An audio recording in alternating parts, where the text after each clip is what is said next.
देखिए आज की वीडियो में क्लास 12th केमिस्ट्री का अनसोल्व्ड का सलूशन करने वाले हैं। सेट नंबर 5 कोड हमारे पास क्या है 347 KD है। ठीक है, तो देखिए सेट 1 2 3 4 का हम लोग सलूशन कर चुके हैं। आज से स्टार्ट करेंगे सेट नंबर 5। अगर आपने सेट 1 2 3 4 का ठीक है सलूशन नहीं देखा है तो प्ले लिस्ट में जरा आपको वहाँ पर सभी वीडियो मिल जाएंगे। यहाँ पर देखिए हमारे पास सेट नंबर 5 का पहला क्वेश्चन देखिए। यहाँ पर देखिए इसमें दिया है 0.2 m बिलियन के 500 मिलीलीटर ठीक है बनाने के लिए Na2CO3 की आवश्यक मात्रा है। देखिए यहाँ पर समझे, यहाँ पर कैपिटल एम बना हुआ है, यानी कि क्या बना हुआ है हमारे पास बड़ा एम बना हुआ है। बड़ा एम, अगर बड़ा एम बना हो इस टाइप से तो क्या दिए मोलरता दी है। अगर छोटा एम इस टाइप से लिखा हुआ है हमारे पास 0.2 इसी टाइप से लिखा हुआ है, क्या हमारे पास है मोलरता है। अगर इसी टाइप से लिखा हुआ 0.2 छोटा एम स्मॉल एम बना हो तो क्या होती है हमारे पास मोलरता दी होगी। ध्यान रखना यहाँ पर ठीक है। अगर कैपिटल एम बना हो ठीक है, कुछ भी यहाँ पर अंक लिखा हो, अब कैपिटल एम बना हो तो वो होगी मोलरता। अगर छोटा एम बना हो कुछ भी अंक लिखा हो यहाँ पर तो वो क्या होगी हमारे पास मोलरता हो। ये ध्यान रखना बात यहाँ पर ठीक है, इसी में गलती होती है। तो हमें क्या दिए यहाँ पर कैपिटल एम लिखा हो तो क्या दिए मोलरता। तो हमें दिए सबसे पहले यहाँ पर मोलरता दे दिया 500 मिलीलीटर बनाने के लिए Na2CO3 आवश्यक मात्रा। मात्रा का मतलब कि यहाँ पर भार ज्ञात करना है। यहाँ पर आवश्यक मात्रा लगेगा, भार मतलब ग्राम मात्रा लगेगा ग्राम, मतलब कि यहाँ क्या ज्ञात करना है भार। मात्रा बोले तो भार ज्ञात करना है प्रकार का ठीक है। वजन फाइंड करना है यहाँ पर। तो सबसे पहले हम यहाँ पर हम जानते हैं मोल ठीक है। मोलरता का फॉर्मूला क्या होता है हमारे पास, मोलरता दी तो मोलरता का फॉर्मूला देखिए यहाँ पर लिखते हैं मोलरता का फॉर्मूला। मोलरता का फॉर्मूला क्या, विलेय के मोल ठीक है, विलेय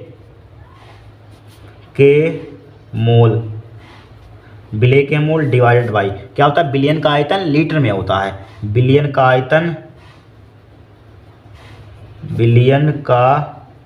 आयतन इन लीटर ठीक है, लीटर में होता है यहाँ पर। और मोलरता से हम मोलरता को किससे रिप्रेजेंट करते हैं, एम से, कैपिटल एम से लिखते हैं, ये ध्यान रखना बराबर। विलेय के मोल किससे लिखते हैं यहाँ पर मोल, यानी कि मोल विलेय के मोल ये फॉर्मूला होता है विलेय के मोल, इस टाइप से लिख दीजिए विलेय के मोल ठीक है डिवाइड बाई बिलियन का आयतन लीटर में, कैपिटल वी बना दिए इन लीटर में। इस टाइप से शॉर्ट फॉर्म में आप फॉर्मूला याद कर सकते हैं ठीक है। ये फॉर्मूला हमारे पास होता है ठीक है। दूसरा अपने लेते चल नहीं रहा ठीक है। अब देखिए हम जानते हैं फॉर्मूला क्या है, मोल बराबर क्या होता है भार बटे अणुभार होता है। इधर लिख दें यहाँ पर लेकिन देखिए हमें लिखिए कैपिटल एम जो तो लिखिए भार बराबर मोल बराबर क्या होता है भार बटे अणुभार होता है। सबको मालूम है मोल बराबर क्या होता है भार बटे अणुभार डिवाइडेड बाई बी हमें दिया है ठीक है, बी हमें दिया है यहाँ पर। अब वैल्यू पुट कीजिए, हमें भाई हमारा क्या हो जाएगा आंसर हो जाएगा। यहाँ पर क्या हो जाएगा आंसर हो जाएगा ठीक है। और थोड़ा सा सिंप्लीफाई कर लीजिए यहाँ पर, और थोड़ा सा सिंप्लीफाई कर लीजिए। इसी को देखिए लिख सकते हैं भार बटे अणुभार जो तीन लिखा, इसके नीचे कुछ नहीं तो एक होगा ठीक है, 1 क्या हो जाएगा बी हो जाएगा यहाँ पर ठीक है। किसमें है लीटर में, यहाँ पर इन लीटर, यहाँ पर ध्यान रखना किसमें लीटर में है यहाँ पर ठीक है। अब देखिए वैल्यू पुट कीजिए यहाँ पर। पहले देखिए हमें हमारे पास क्या दिया है मोलरता दे दी है यहाँ पर ठीक है, और क्या दे दिया है यहाँ पर भार में निकालना है। लेकिन एम क्या होता है मोलर द्रव्यमान होता है, अणुभार होता है, लेकिन अणुभार मैंने दिया आयतन दिया है तो अणुभार नहीं दिया तो अणुभार निकाल लेंगे। यहाँ पर हम किसका निकाल लेंगे, यहाँ पर सोडियम कार्बोनेट है तो इसका अणुभार निकालिए पहले यहाँ पर। तो लिखेंगे Na2CO3 का अणुभार। ये फॉर्मूला आया है हमारे पास, क्या फॉर्मूला आया एम बराबर आ गया यहाँ पर W/m multiply 1/b in litre ठीक है। फॉर्मूला हमारे पास बनकर आ गया। इतना आपको फॉर्मूला का ध्यान रखना तो ये याद कर लेना यहाँ पर ठीक है, लीटर में होता है यहाँ पर ठीक है। अणुभार देखिए Na2CO3 का अणुभार निकालिए तो लिखिए Na2CO3 का अणुभार कितना होता है Na2CO3 का अणुभार। देखिए सोडियम का परमाणु भार या परमाणु द्रव्यमान, बात है कि परमाणु भार सोडियम कितना होता है 23 होता है। 23 तो 2 गुणा कितना हो जाएगा हमारे पास 23 हो जाएगा ठीक है, 23 हो जाएगा 2 गुणा 23। प्लस का साइन लगाइए यहाँ पर, लगाया प्लस का साइन। फिर देखिए हमारे पास क्या कार्बन का अणुभार कितना होता है, सॉरी परमाणु भार कितना होता है 12 होता है ठीक है, प्लस का साइन लगाइए। ऑक्सीजन का परमाणु भार कितना होता है, ऑक्सीजन कितना होता है 16 होता है, 8 गुना 16 तो 16 गुणा कितना हो जाएगा हमारे पास 3 हो जाएगा ठीक है। 16 गुणा कितना हो जाएगा 3 हो जाएगा। आप देखिए इसको 23 गुना कितना हो जाएगा यम बराबर 23 गुना 46 हो जाएगा, प्लस का 12 हो जाएगा यहाँ पर, प्लस का 16 32 16 48 हो जाएगा यहाँ पर ठीक है। देखिए 8 तो 10 और 6 16 का कितना हो जाएगा हमारे पास 6 हो जाएगा, हाथ से लगा 1 देखिए 4 5 और 4 9 1 10 हो जाएगा। इसका अणुभार हमारे पास कितना आ गया 106 आ गया यहाँ पर ठीक है। अणुभार कितना है 106 बस हो गया। हर चीज़ हमें ये मोलरता में दी है यहाँ पर, ये सब्जेक्टिव में भी क्वेश्चन पूछा जाता है। मोलरता का मान कितना दिया यहाँ पर लिख दें मोलरता का मान दिया यहाँ पर 0.2 ठीक है, मोलरता का मान दिया 0.2 दीजिए यहाँ पर ठीक है। मोलरता का मान अब आयतन कितना दिया बी बराबर दिया यहाँ पर कितना दिया यहाँ पर 500 500 मिलीलीटर यहाँ पर। अगर सब्जेक्टिव में आए तो यही आप इसी टाइप से करना। अब इसको लीटर में कन्वर्ट कर दीजिए यहाँ पर, तो 500 हो जाएगा यहाँ पर, डिवाइड बाई 1000 से भाग कर दीजिए यहाँ पर। 1000 से भाग किस में आ जाएगा, लीटर में आ जाएगा यहाँ पर। किस में आ जाएगा, लीटर में। अब वैल्यू पुट कर दीजिए भाई, हमारा आंसर आ जाएगा। चाहे इस यहीं पर काट सकते हैं, देखिए 2 जीरो से 2 जीरो कट जाएंगे, तो हमारे पास आयतन कितना आ जाएगा यहाँ पर, 0.5 आ जाएगा यहाँ पर। वैल्यू पुट कीजिए यहाँ पर, देखिए एम का मान कितना दिया यहाँ पर, मोलरता कितनी दी है यहाँ पर, 0.2 दिए यहाँ पर रखिए, तो 0.2 हो जाएगा यहाँ पर। 0.2 बराबर भार का मान, इसका मान निकालना है यहाँ पर। भार जो कहते हैं लिखिए, भार बटे अणुभार। अणुभार कितना निकाला हमने, 106 निकाला, 106 लिखिए, मल्टीप्लाई 1/, आयतन के साथ कितना निकालना है यहाँ पर, लीटर में कन्वर्ट किया था तो 0.5 आया, 0.5 लिख दिया यहाँ पर, ठीक है 0.5। अब देखिए इस पॉइंट को हटाइए, ऊपर 0 बढ़ा लीजिए यहाँ पर, ठीक है। अब देखिए 5 से काटिए, 5 1 5 हो जाएगा, 5 दूनी 10 हो जाएगा यहाँ पर, हो जाएगा 5 दूनी 10। इस पॉइंट को हटा लीजिए, यहाँ इसके नीचे 0 बढ़ा लीजिए। अब 2, ठीक है, इसके नीचे बढ़ा लिया यहाँ पर 0। अब 2 से इधर बराबर के इधर उधर वाले कट जाते हैं, कटते हैं यहीं पर, देखिए 2 से 2 कट जाएगा, इधर बराबर का इधर उधर वाला कट जाता है यहाँ पर, कट गया। तो यहाँ पर क्या बचेगा हमारे पास, 1/10 बचा है यहाँ पर, बराबर क्या बचा उधर यहाँ पर बचा W/106 बचा है यहाँ पर, ठीक है। अब 106 की मल्टीप्लाई उधर कर दीजिए, 106 की मल्टीप्लाई उधर कर दीजिए, तो क्या हो जाएगा हमारे पास 106, यहाँ इसकी मल्टीप्लाई इसमें हो जाएगी, 106 बटे क्या हो जाएगा 10 हो जाएगा, बराबर क्या हो जाएगा, इधर क्या बचा हमारे पास, स्मॉल W बचा है यहाँ पर। अब इसको भाग कर दीजिए 10 से, इसको भाग कर देने स्मॉल W बराबर क्या आ जाएगा 10.6। कैलकुलेशन तो आपको आती होगी, क्लास 12th में पढ़ रहे हैं, आराम से आती होगी यहाँ पर, ठीक है। जिस तरीके से आपको आती होगी आंसर आपका सेम आएगा, कैलकुलेशन आपको जिस टाइप से आती है होगी, ठीक है। आप इस टाइप से यहाँ पर निकाल सकते हैं, इसकी इधर की मल्टीप्लाई इधर हो जाती है और नीचे आ जाता है, बात एक ही है, किसी टाइप से कैलकुलेशन कर सकते हैं। ये क्या हो जाएगा आपका 10.6 ग्राम क्या हो जाएगा आपका आंसर आ जाएगा यहाँ पर, देखिए दिया इसमें कहीं यहाँ पर 10.6 ग्राम यहाँ पर, ऑप्शन नंबर 3 आ गया 10.6 ग्राम यहाँ पर, ठीक है। कुछ नहीं किया, बस आपको मोलरता का फार्मूला, सिर्फ ये मेन फार्मूला आपको ये मालूम होना चाहिए। मोलरता का फार्मूला क्या होता है, विलेय के मोल डिवाइड बाई विलेय का आता है, लीटर में होता है, बस मोल बराबर जानते हैं। मोल का फार्मूला होता है भार बटे अणुभार होता है, सबको मालूम। मोल बराबर क्या होता है, भार बटे अणुभार, वेट अपॉन मोलर मास होता है, मोल इक्वल टू, बस यहाँ पर वैल्यू पुट की यहाँ पर, बस आंसर आ गया यहाँ पर, ठीक है। अणुभार निकालना आना चाहिए, नोट कर लीजिए। अगर सब्जेक्टिव में है तो यही करना है आपको, ठीक है। अब देखिए नेक्स्ट क्वेश्चन देखते हैं, आप नोट कर लीजिए इसको आप।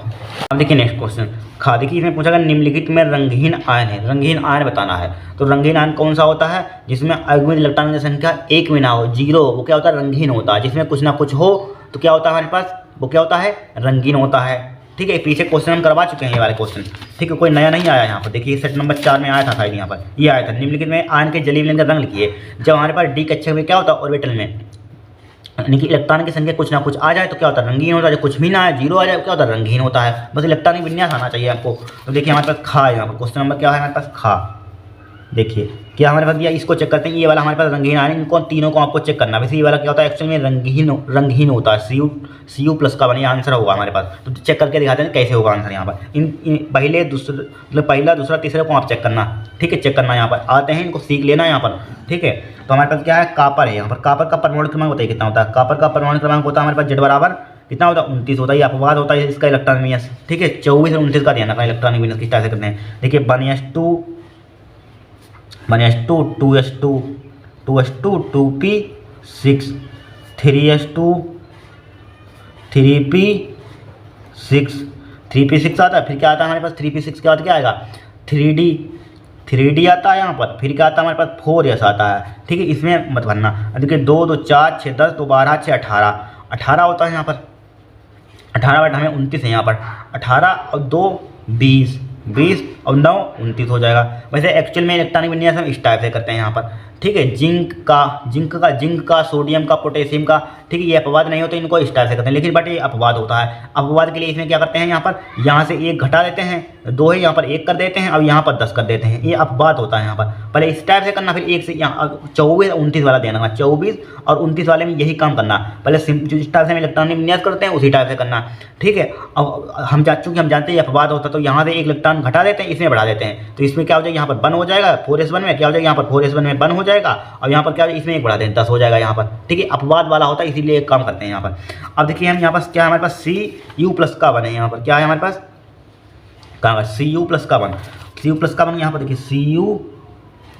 Cu+ का बना गया। इसका मतलब क्या होता है, बाह्यतम कक्षा से 1 इलेक्ट्रॉन घटा देना। जो बाह्यतम कक्षा है इससे 1 इलेक्ट्रॉन यहाँ पर घटा दीजिए यहाँ पर। तो इसको यहाँ से यहाँ तक पूरा लिख लीजिए। क्या है, 1s2 2s2 2p6 3s2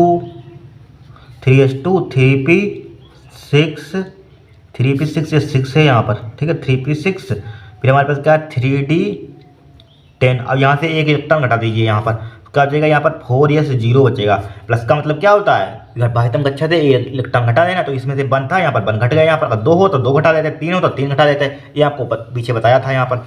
ठीक है, अब देखिए हम डी कक्षक में देखते हैं, यहाँ पर आयुग्मित इलेक्ट्रॉन की संख्या 0 आ जाए तो हम कह सकते हैं हमारे पास क्या होगा, यहाँ पर रंगहीन होगा यहाँ पर। तो डी कक्षक के लिए बना लिया है, डी उपकोष होता है, यहाँ पर SPDF क्या होता है, उपकोष होते हैं। इसके लिए हमारे पास कक्षक कितना होता है, डी के लिए कक्षक कितना होता है, 5 होता है यहाँ पर। तो 5 बना लीजिए यहाँ पर इस टाइप से। ठीक है, देखिए 1 2 3 4 5 कक्षक होते हैं, इसलिए 1 2 3 4 5। तो यहाँ पर लिख दीजिए 3d10 लिख देंगे। यहाँ पर इलेक्ट्रॉन भरना आपको आता होगा, पहले घड़ी की दिशा में, फिर घड़ी के उल्टे दिशा में, पहले सीधा इलेक्ट्रॉन फिर उल्टा इलेक्ट्रॉन।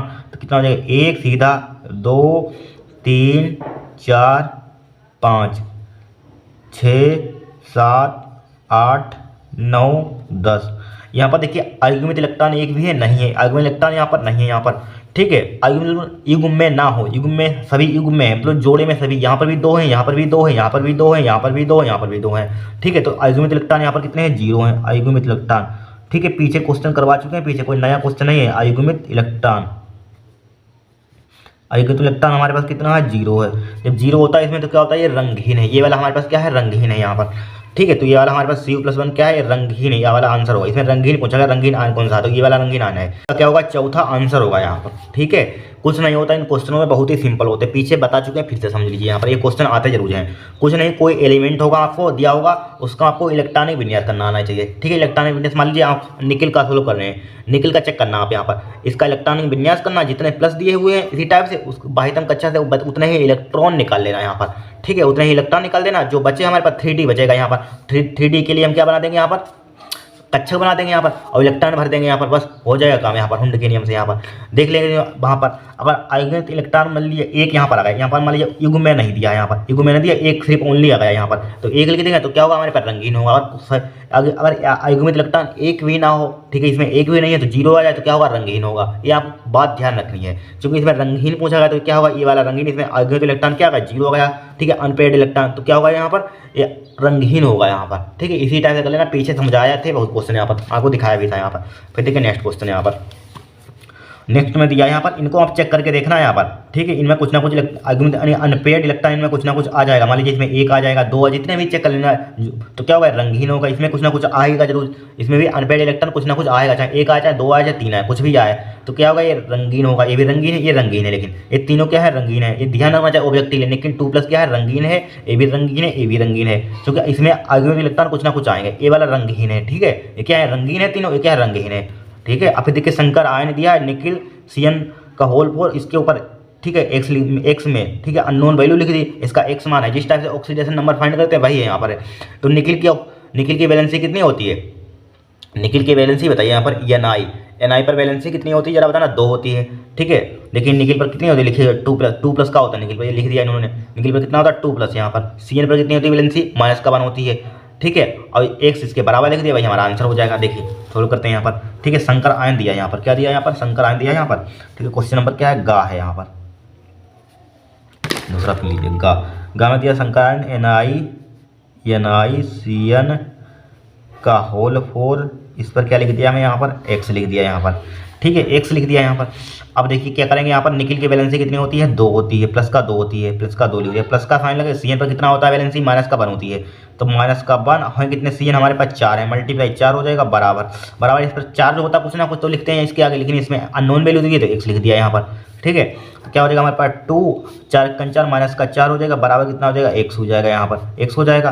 और 4 में से 2 कितना बचेगा, -2, बराबर क्या बचेगा हमारे पास, बराबर कितना बचेगा, x बचेगा। तो x का मान कितना आ जाएगा हमारे पास, -2 आ जाएगा यहाँ पर, x का मान कितना आ जाएगा, -2। ये क्या हो जाएगा, आपका आंसर हो जाएगा। देखिए कहीं दिया है -2 x बराबर, ये ऑप्शन नंबर 3 होगा यहाँ पर, क्या होगा 3। ठीक है, फिर देखिए अभिक्रिया CH3COClH2, ठीक है, PDBS4 की उपस्थिति में उत्पाद क्या होगा। वेरी सिंपल, रिएक्शन हमने नहीं पढ़ाई है, रोजेनमुंड अपचयन अभिक्रिया होती है, पीछे पढ़ाई थी यहाँ पर। कौन सी हमारे पास, रोजेनमुंड अपचयन अभिक्रिया यहाँ पर पढ़ाई थी शायद, पीछे देख लेना यहाँ पर। ठीक है, रोजेनमुंड अपचयन अभिक्रिया है। रोजेनमुंड अपचयन अभिक्रिया क्या कहती है, यहाँ पर लिख लेना चाहें, क्या कहती है, एसिड क्लोराइड का, एसिड मतलब कि यहाँ पर आर लिख देंगे, वैसे एसिटिल क्लोराइड का फॉर्मूला आर सी ओ, मान लीजिए RCOCl, ये क्या होता है, एसिड क्लोराइड होता है। देखिए क्या कहती है रोजनमुंड अपचयन किया, एसिड क्लोराइड का पीडी व BaSO4 की उपस्थिति में अपचयन कराने पर तो हमारे पास क्या होता है, एल्डिहाइड प्राप्त होते हैं। उसी अभिक्रिया को कहते हैं रोजनमुंड अपचयन अभिक्रिया कहते हैं। लिखने के लिए तो किस टाइप से लिखेंगे, लेकिन अब एसिड क्लोराइड का पीडी व BaSO4 की उपस्थिति में अपचयन कराने पर, ठीक है, एस्टल्डिहाइड प्राप्त होता है। इसी अभिक्रिया को हम रोजनमुंड अपचयन अभिक्रिया कहते हैं। ठीक है, तो क्या हो जाएगा, एल्डिहाइड प्राप्त होते हैं। इसमें ऑप्शन नंबर क्या हो जाएगा, ठीक है। नेमिंग रिएक्शन बहुत इंपॉर्टेंट होती है, एक ऑब्जेक्टिव में पूछी जाती है, एल्डिहाइड होगा इसका। फिर देखिए एक बात, इस इंपॉर्टेंट क्वेश्चन है समझने वाला है यहाँ पर। देखिए हमारे पास क्या है, कौन सी, देखिए 1 डिग्री 2 डिग्री 3 डिग्री अमीन कौन सी होती है। देखिए हमारे पास अगर NH2 लिखा हो, NH2 यहाँ पर एक R लिखा हो, और NH2 यहाँ पर है, मतलब 2H एक N हो 2H हो, तो क्या होती है, 1 डिग्री अमीन होती है, यानी कि प्राथमिक अमीन होती है। क्या होती है, प्राथमिक अमीन होती है। ठीक है, ध्यान रखना। अगर हमारे पास यानी एक यहाँ पर एक कम कर दीजिए यहाँ पर, तो NH बचा यहाँ पर, ठीक है, तो यहाँ पर एक R लगा दीजिए, यहाँ पर H कम करें तो इधर R आ जाएगा यहाँ पर। ये क्या होती है, हमारे पास 2 डिग्री अमीन होती है, 2 डिग्री अमीन होती है। क्या होती है, 2 डिग्री अमीन होती है, ध्यान रखना। क्या होती है, 2 डिग्री अमीन। जब हमारे पास NH आता है 2 डिग्री अमीन, जब NH2 आ जाए तो 1 डिग्री अमीन। ठीक है, अगर N और 3 R दिए हों यहाँ पर इस टाइप से, R का मतलब एल्किल समूह है यहाँ पर, R की यहाँ पर क्या हो सकता है, CH3 हो सकता है यहाँ पर। ठीक है, तो हमारे पास क्या होता है यहाँ पर 1 डिग्री अमीन, 2 डिग्री अमीन, तो हमारे पास क्या होता है 3 डिग्री अमीन होती है। क्या होती है, 3 डिग्री अमीन। जब H एक भी ना हो, क्या हो, H एक भी ना हो, क्या होती है, 3 डिग्री अमीन होती है। ये आपको ध्यान रखना। जब NH2R आ जाए, मतलब 2H हो, तो क्या होती है, 1 डिग्री अमीन होती है। जब NH मतलब 1H हो तो 2 डिग्री अमीन होती है। जब एक भी H ना हो तो 3 डिग्री अमीन होती है। अब देखिए इसमें चेक करिए, R की जहाँ पर क्या होता है, हमारे पास CH3 होता है यहाँ पर, CH3। ठीक है, R की जहाँ पर क्या होता है, R की जहाँ पर CH3 यानी एल्किल ग्रुप होता है यहाँ पर। ठीक है, एल्किल समूह। अब देखिए यहाँ पर, तो हमारे पास कहाँ पर है, यहाँ पर देखिए, यहाँ पर क्या लगा, एक N, ओनली N है, सिर्फ ओनली N किसमें, ये वाला होता है। बाकी 3 CH3 है यहाँ पर। इसको खोलकर बनाइए, देखिए इसको खोलकर स्ट्रक्चर इसकी स्टाइल से बना सकते हैं। यहाँ पर देखिए इसका स्ट्रक्चर देखिए, हमारे पास क्या लिखा हुआ है, यहाँ पर CH3 N लिखा हुआ, और CH3 मतलब 3 बार लिखा होता है। एक बार CH3 इधर लगा दीजिए, एक बार CH3 इधर लगा दीजिए, एक बार CH3 इधर लगा दीजिए। तो क्या बताया था यहाँ पर, R की यहाँ पर आप चाहे CH3 यहाँ पर लिख लेना। यहाँ पर तो क्या होती है, 3 डिग्री अमीन होती है। क्या होती है, 3 डिग्री अमीन, 3 डिग्री अमीन है यहाँ पर। ठीक है, ये क्या 3 डिग्री अमीन दी है। ये क्वेश्चन इससे पूछा जाता है, इसलिए आपको इन तीनों में से ये क्वेश्चन 2026 में आएगा, इनको ध्यान रखना। तो यहाँ पर 3 डिग्री अमीन देखिए लिखी होगी कहीं, ये लिखी हुई तृतीयक अमीन। जैसे इंग्लिश में कहते हैं 3 डिग्री अमीन, हिंदी में तृतीयक अमीन कहते हैं। तो क्या हो जाएगा, 3rd डिग्री, 3rd आंसर हो जाएगा यहाँ पर। क्या हो जाएगा, 3rd आंसर। फिर देखिए एस्कर्बिक अम्ल है यहाँ पर। एस्कर्बिक अम्ल मतलब ये एक केमिकल नेम है यहाँ पर। केमिकल नेम है साहब, विटामिन C का केमिकल नेम है यहाँ पर। ठीक है, तो विटामिन का होता है, विटामिन होती है, उनका केमिकल नेम दिया है यहाँ पर। ठीक है, रासायनिक नाम है यहाँ पर। तो क्या होगा, प्रोटीन का होता है, एंजाइम का है नहीं, गलत है यहाँ पर। ठीक है, ये क्वेश्चन हमारे पास हो गए यहाँ पर। ठीक है, अब देखिए नेक्स्ट क्वेश्चन, इनको आप नोट कर लीजिए यहाँ पर, इसको आप स्क्रीनशॉट ले लीजिए। हम नेक्स्ट देखते हैं यहाँ पर। नेक्स्ट क्वेश्चन, दूसरे का में दिया, हिमांक में अवनमन एवं विलेय के मोलर द्रव्यमान में क्या संबंध है। 2 नंबर का बहुत ही सिंपल है, सेट नंबर 4 में इस टाइप से हम क्वेश्चन सोल्व कर चुके हैं। ठीक है, दूसरे का यहाँ पर देखिए, दूसरे का में क्या दिया, दूसरे का चूंकि हम जानते हैं कि लिखिए बी नो दैट, हम जानते हैं कि क्या लिखे, हम जानते हैं कि क्या जानते हैं यहाँ पर, हिमांक में अवनमन। हिमांक में अवनमन कैसे लिखते हैं, डेल्टा TF से। हिमांक में अवनमन। ठीक है, मोललता के क्या होता है, अनुक्रमानुपाती होता है। मोललता के अनुक्रमानुपाती होता है, बात आपको ध्यान रखनी है। ठीक है, क्या होता है, हम जानते हैं कि हिमांक में अवनमन विलेय के मोललता के क्या होती है, अनुक्रमानुपाती होती है। बट हमें संबंध रिलेशन किस में लाना है, हिमांक में अवनमन में और मोलर द्रव्यमान में संबंध हमें सत्यापित करना है। ठीक है, अब देखिए जब अनुक्रमानुपाती का साइन हटा दें तो क्या आते हैं, कांस्टेंट वैल्यू आती है यहाँ पर, डेल्टा TF।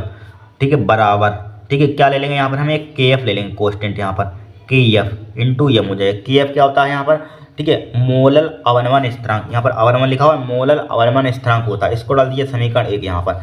ठीक है, अब लिख देंगे माना, यहाँ पर लिखिए माना, लिखिए माना, एक लाइन लिखिए माना। ठीक है,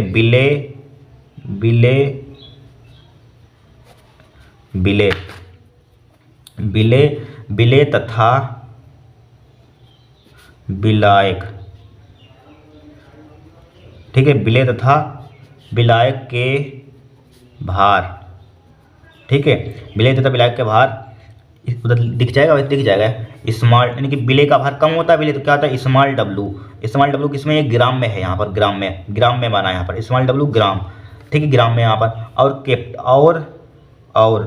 कैपिटल डब्लू ये भी हमारे पास किसमें, ग्राम में है। माना विलेय तथा विलायक के भार स्मॉल डब्लू कैपिटल डब्लू हैं किसमें, ग्राम में है, यहाँ पर लिख दिया ग्राम में, ठीक है। और क्या मैंने विलेय का मोलक द्रव्यमान में यहाँ पर क्या लिखा हुआ, विलेय के मोलक द्रव्यमान में कैसा मतलब लिखा है माना, और क्या लिखते हैं विलेय का मोलक द्रव्यमान स्मॉल एम है, ठीक है। विलेय का मोलर द्रव्यमान, ठीक है, मोलर द्रव्यमान स्मॉल एम लिख लीजिए, क्या कैपिटल, वैसे यहाँ पर स्मॉल एम से हम मोलरता को लिखते हैं यहाँ पर, ठीक है। चाहे यहाँ पर कैपिटल एम से लिख लीजिए, यहाँ पर कैपिटल एम है, जिससे कि एक जैसा ना लगे यहाँ पर, वैसे आपको एक जैसा लगेगा यहाँ पर। इसमें भी इनकी मोलर द्रव्यमान को मोलर मास इंग्लिश में कहते हैं, इसको एम से लिखते हैं, वैसे स्मॉल एम से लिख लीजिए चाहे कैपिटल एम से, लेकिन स्मॉल एम से लिखेंगे तो यहाँ पर एक जैसे, यहाँ पर मोलरता और मोलर द्रव्यमान आपको एक जैसे लगे, इसलिए कैपिटल एम से इसको लिख लीजिए यहाँ पर, क्योंकि हम जानते हैं विलेय का मोलर द्रव्यमान कैपिटल एम है, मान लिया हमने यहाँ पर, ठीक है। कैपिटल एम से इंग्लिश में कहते हैं मोलर मास यहाँ पर, राइट। अब देखिए यहाँ पर, देखिए ठीक है, कैपिटल एम है यहाँ पर। अब चूंकि हम जानते हैं, क्या जानते हैं यहाँ पर, क्या है मोललता है, यहाँ पर मोललता को हमें हटाना है यहाँ पर, ठीक है। मोललता को हटाना, तो मोललता को किस टाइप से हटाएंगे, क्योंकि मोललता का फार्मूला आपको मालूम होना चाहिए। मोललता का फार्मूला क्या होता है, मोललता बता चुके हैं। मोललता का फार्मूला क्या होता है, विलेय के मोल, ठीक है, मोल ऑफ विलेय के मोल डिवाइड बाई विलायक का आयतन किलोग्राम में होता है। विलायक का भार लिख लीजिए, चाहे भार लिख लीजिए, विलायक आयतन भार कुछ भी, विलायक का भार या आयतन कुछ भी लिख लीजिए, भार इन किलोग्राम में, ठीक है, इन किलोग्राम में यहाँ पर। बट एक्चुअल में हमने भार कितना माना, यहाँ पर विलायक का भार कितना माना, कैपिटल डब्ल्यू माना, एक ग्राम में होता है, ठीक है। यहाँ पर ग्राम में माना है, होता किसमें है, यहाँ पर किलोग्राम में यहाँ पर लेते हैं, ये आपको ध्यान रखनी है बात यहाँ पर, ठीक है। वैल्यू आपको एग्जाम में दी, ग्राम में दी जाती है, हम किलोग्राम में कन्वर्ट करते हैं यहाँ पर, ठीक है। अब देखिए मोलरता को कैसे लिखते हैं, स्मॉल एम से, ठीक है, मोलरिटी जैसे बोलते हैं। मोल बराबर क्या होता है, भार बटे अणुभार, विलेय का होता है तो इस भार बटे अणुभार किससे माना, कैपिटल एम से लिख दिया। विलेय का भार हमने कैपिटल एम माना, यहाँ पर अणुभार कैपिटल एम माना, ठीक है, कुछ भी मान सकते हैं। डिवाइड बाई विलायक का भार विलायक का भार कितना माना, विलायक का भार हमारे पास इस कैपिटल डब्ल्यू है, तो कैपिटल डब्ल्यू लिख लिया, कैपिटल डब्ल्यू, बट यहाँ पर किस में होता है, किलोग्राम में होता है, तो 1000 से भाग कर दें, किस में आ जाएगा, किलोग्राम में आ जाएगा किलोग्राम में, ठीक है। अब देखिए स्मॉल डब्ल्यू बटे कैपिटल एम, जिम का तीन लिखा हमने, ठीक है, कैपिटल एम मल्टीप्लाई 1000 ऊपर पहुँच जाएगा, अब इस कैपिटल डब्ल्यू नीचे आ जाएगा, यहाँ पर आ जाएगा कि नहीं आ जाएगा यहाँ पर। तो एम का मान हमारे पास कितना आ गया, एम का मान आ गया small W multiply 1000 divided by capital M into capital W यहाँ पर, ठीक है। स्मॉल डब्ल्यू क्या है, विलेय का भार है, कैपिटल एम क्या है, विलेय का अणुभार है, अब कैपिटल डब्ल्यू क्या हमारे पास है, विलायक का भार है यहाँ पर, ठीक है, ये दोनों भार है, अणुभार है। अब एम का मान समीकरण 1 में रखने पर, यहाँ पर मोलता का मान लिखिए समीकरण 1 में रखने पर, यह मान ये यहाँ पर लिखिए एम का मान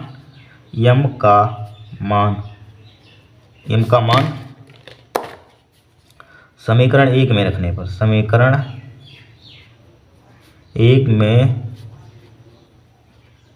रखने पर, इसको इनको लेते हैं, ये नहीं चल रहा सही से, समीकरण 1 में रखने पर, ठीक है, रख दीजिए। तो यहाँ पर समीकरण 1 क्या है, यहाँ पर डेल्टा टी एफ है, यहाँ पर डेल्टा टी एफ जिम का तीन हमारे पास डेल्टा टी एफ जिम का तीन लिखा।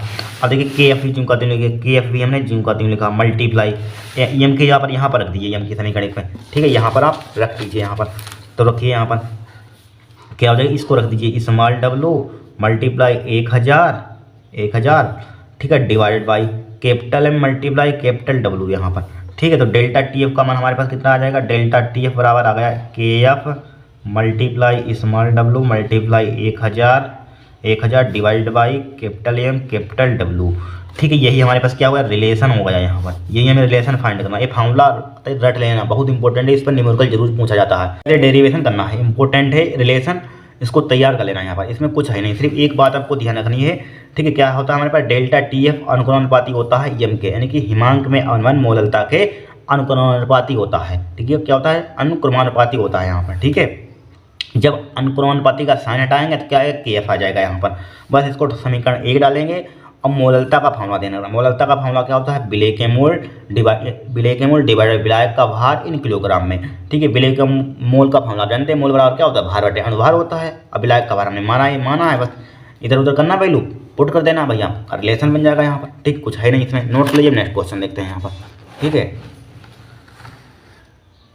देखिए नेक्स्ट क्वेश्चन दिया है अम्लीय और क्षारीय माध्यमों में यानी कि KMnO4, इसका नाम क्या होता है, पोटेशियम परमैंगनेट। क्या होता है, पोटेशियम परमैंगनेट का तुल्यांकित द्रव्यमान, ठीक है, अलग अलग होता है, यानी भिन्न होता है। क्यों भिन्न होता है यहाँ पर, क्योंकि हम जानते हैं, देखिए अम्लीय माध्यम में KMnO4 की आपको रिएक्शन आनी चाहिए क्षारीय माध्यम में। ठीक है, देखिए KMnO4 यानी पोटेशियम परमैंगनेट, अम्लीय माध्यम में पोटेशियम परमैंगनेट की रिएक्शन आपको ये ध्यान रखनी है। SO2 प्लस का H2O से करा देंगे तो MnSO4 बन जाएगा हमारे पास, K2SO4 प्लस का H2O है यहाँ पर। ठीक है, इसका नाम क्या होता है, पोटेशियम परमैंगनेट यहाँ पर। अब देखिए, अब यहाँ पर समझिए आप। ठीक है, वो पेज कहाँ गया यहाँ पर। ठीक है, ये रिएक्शन आप लिख लेंगे यहाँ पर। अब देखिए हम यहाँ पर ऑक्सीडेशन नंबर यहाँ पर Mn की निकालेंगे। यहाँ पर Mn की किस टाइप से निकालेंगे, यहाँ पर देखिए K की क्या होती है हमारे पास, देखिए KMnO4 इसकी K पोटेशियम परमैंगनेट KMnO4 है यहाँ पर। अब इसकी Mn की ऑक्सीडेशन नंबर निकालना चाहते हैं। पोटेशियम क्या होती है, बैलेंस 1 होती है, प्लस का 1 होती है और प्लस का x मान लेंगे यहाँ पर। इसकी कितनी होती है, माइनस का 2 होती है, 4 प्लस का 4 ऑक्सीजन है, माइनस का 2 हो जाएगा। इसके ऊपर कोई चार्ज नहीं, बराबर क्या लिख देंगे, 0 लिख देंगे। तो 1 प्लस का x माइनस का 4 दूनी 8 हो जाएगा, बराबर क्या हो जाएगा, 0 हो जाएगा। तो x माइनस का 7 बराबर 0, तो x बराबर कितना बचेगा हमारे पास, प्लस का 7 बचेगा। तो प्लस का 7 हमारे पास ऑक्सीडेशन नंबर इसकी आ जाएगी यहाँ पर, Mn की यहाँ पर। अब यहाँ पर निकाल लीजिए यहाँ पर Mn की, तो यहाँ पर Mn क्या दिया है, MnSO4 दिया है यहाँ पर। तो इसकी क्या मान लेंगे यहाँ पर, x मान लेंगे, या हम जानते हैं इस पर क्या होता है, 2 माइनस होता है यहाँ पर, लिख लीजिए। इसकी x मान लेंगे यहाँ पर, इस पर क्या होता है, माइनस का 2 चार्ज, माइनस का 2 माइनस होता है इस पर, तो माइनस का 2 हो जाएगा, बराबर क्या हो जाएगा, 0। तो x बराबर क्या है, उसको उधर भेज दीजिए, प्लस का 2 हो जाएगा, तो इसकी प्लस का 2 आ जाएगी। अब यहाँ से यहाँ पर देखिए 7 आई, यहाँ पर 7 आई, यहाँ पर कितनी आएगी, 2 आई यहाँ पर। ठीक है, यहाँ पर 7 आई, देखिए अभिकारक में 7 आई, उत्पाद में 2 आई। अब यहाँ से यहाँ तक देखिए चेंज कितना हुआ यहाँ पर। ठीक है, इसका डिफरेंस कितना है, 7 में से 2 यानी प्लस का 5 का डिफरेंस है यहाँ पर। ठीक है, तो यहाँ पर क्या लिख दिया, Mn में ऑक्सीडेशन नंबर में परिवर्तन, ON का मतलब क्या होता है, ऑक्सीडेशन नंबर यानी ऑक्सीकरण संख्या में परिवर्तन। तो कितना आया हमारे पास, प्लस का 5 आ गया यहाँ पर। ठीक है, अब क्षारीय माध्यम में जब हमने ऑक्सीडेशन नंबर अम्लीय माध्यम में निकाली, यहाँ पर इसका डिफरेंस तो कितना है, Mn में ऑक्सीडेशन नंबर में परिवर्तन कितना है, प्लस का 5 है। इसी टाइप से हम क्षारीय माध्यम में निकालेंगे। क्षारीय माध्यम में रिएक्शन क्या होती है, पोटेशियम परमैंगनेट, ये होती है हमारे पास। ठीक है, अब देखिए यहाँ भाई उसी टाइप से निकालेंगे, यहाँ पर ऑक्सीडेशन नंबर यहाँ पर निकाल लेना आप। ठीक है, यहाँ पर क्या है, प्लस का 7 आएगी, यहाँ पर निकाल कर दिखा देते हैं। इस पर क्या होती है, 1 होती है, 1 दूना 2 हो जाएगा, प्लस का 2 हो जाएगा यहाँ पर, डायरेक्टली करें, प्लस का इसको x मान लीजिए, इधर माइनस का 4 दूनी 8 हो जाएगा, बराबर क्या हो जाएगा, 0 हो जाएगा। x 8 में 2 कितना हो जाएगा, माइनस का 6 हो जाएगा, बराबर क्या हो जाएगा, 0। x बराबर क्या आ जाएगा, प्लस का 6 आ जाएगा यहाँ पर। तो इसकी ऑक्सीडेशन नंबर यहाँ पर कितने है, प्लस का 6। अब यहाँ पर देखिए प्लस का 7 और 6 इनके बीच का डिफरेंस कितना है, प्लस का 1 है यहाँ पर। ठीक है, परिवर्तन कितना है, प्लस का 1। तो यहाँ पर देखिए Mn में ऑक्सीडेशन नंबर में परिवर्तन कितना है, प्लस का 1 आ गया यहाँ पर। ठीक है, यहाँ पर 5 आया, अम्लीय माध्यम में 5 आया, यहाँ पर प्लस का 1 आ गया यहाँ पर। अब देखिए अम्लीय माध्यम में आप लिख लेना, अम्लीय में या अम्लीय माध्यम में लिख लेना, अम्लीय में तुल्यांक भार निकालेंगे यहाँ पर, या अम्लीय माध्यम में, यहाँ पर अम्लीय माध्यम में लिख लेना, अम्लीय माध्यम में तुल्यांक भार क्या हो जाएगा, तुल्यांक भार किस टाइप निकालते हैं, तुल्यांक भार KMnO4 का अणुभार Mn में ऑक्सीडेशन नंबर में परिवर्तन है, ऑक्सीकरण संख्या में परिवर्तन। तो E मतलब इसका निकालना है, पोटेशियम परमैंगनेट का यहाँ पर KMnO4 का। तो यहाँ पर इसका हमारे पास अणुभार कितना, इसका अणुभार m मान लिया यहाँ पर, चाहे निकाल लेना या m मान लीजिए यहाँ पर, निकालिए मत, इसका अणुभार कितना मान लिया, m मान लिया यहाँ पर। ठीक है, इसमें निकालें, अम्लीय माध्यम में निकालें, इसमें ऑक्सीडेशन नंबर में परिवर्तन कितना आया था, प्लस का 5 आया था, तो इसके नीचे बटे 5 लिख दिया। फिर क्षारीय माध्यम में इसी टाइप से लिखेंगे, यहाँ पर किसमें लिखेंगे, क्षारीय माध्यम में क्षारीय माध्यम में इसी टाइप से तुल्यांकी भार निकालेंगे तो KMnO4 हो जाएगा, यानी कि पोटेशियम परमैंगनेट का इक्वल टू क्या हो जाएगा हमारे पास, m। इसका अणुभार m मान लिया भाई, KMnO4 का अणुभार बटे Mn में ऑक्सीडेशन नंबर में परिवर्तन, तो m अपान इसमें क्या आएगा, क्षारीय माध्यम में हमारे पास ऑक्सीडेशन नंबर में चेंज कितना आया था, प्लस का 1 आया था, बटे 1 लिख दिया यहाँ पर। ठीक है, देखिए यहाँ पर हमारे पास तुल्यांकी बार m/4 m/5 आया, और यहाँ पर तुल्यांकी बार कितना आया हमारे पास, m/1 आया। अब देखिए यहाँ पर लिख दिए, चूंकि अम्लीय माध्यम में क्षारीय माध्यम में Mn में ऑक्सीडेशन नंबर में परिवर्तन का मान अलग अलग है। देखिए यहाँ पर प्लस का 5 आया, यहाँ पर प्लस का 1 आया यहाँ पर। अतः अम्लीय क्षारीय माध्यम में KMnO4 का तुल्यांकी भार अलग अलग है, यानी भिन्न भिन्न है। जब ऑक्सीडेशन नंबर अलग अलग हैं तो हमारे पास तुल्यांकी भार भी अलग अलग होगा, जायज़ सी बात है यहाँ पर। ठीक है, यहाँ पर m/5, यहाँ पर m/1 यानी कि m ही लिख दिए, m/1 मतलब m आया। तो तुल्यांकी भार क्या अलग अलग है, ऑक्सीडेशन नंबर अलग अलग है, तो तो क्या होगा हमारे पास तुल्यांक भार भी अलग अलग होगा यहाँ पर। ठीक है, तो यही आपको लिखना था, इतना ही बस हो गया, 2 नंबर आपको मिल जाएंगे यहाँ पर।